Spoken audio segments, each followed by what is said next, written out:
সংশোধনী বিল মানছি না, মানবো না। ভারত সরকারের ওয়াকফ সংশোধনী বিল মানছি না, মানবো না।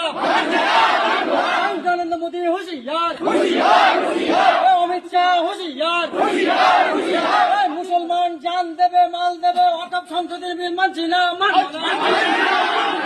নরেন্দ্র মোদী হুঁশিয়ার, বিজেপি হুঁশিয়ার, জমিয়ত উলামায়ের সংগ্রাম চলছে চলবে, আমাদের সংগ্রাম ওয়াকফ সংশোধনী বিল মানছি না, মানবো না।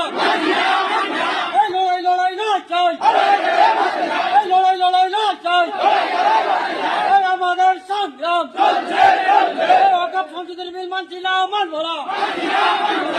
প্রয়োজনে জান দেবো, প্রয়োজনে জান দেবো, মুসলমান ওয়াকফ সংশোধনী বিল মানছি না, মানবো না। নরেন্দ্র মোদী হুঁশিয়ার, এই শয়তান নরেন্দ্র মোদী হুঁশিয়ার, নির্লজ্জ ভারত সরকার নরেন্দ্র মোদী হুঁশিয়ার, অমিত শাহ হুঁশিয়ার, ওয়াকফ সংশোধনী বিল অবিলম্বে প্রত্যাহার করতে হবে, ওয়াকফ সংশোধনী বিল অবিলম্বে প্রত্যাহার করতে হবে। নরেন্দ্র মোদী হুঁশিয়ার, অমিত শাহ হুঁশিয়ার, আগামী 10 তারিখে কলকাতায় দলে দলে যোগ দিন, আগামী 10 তারিখে কলকাতায় দলে দলে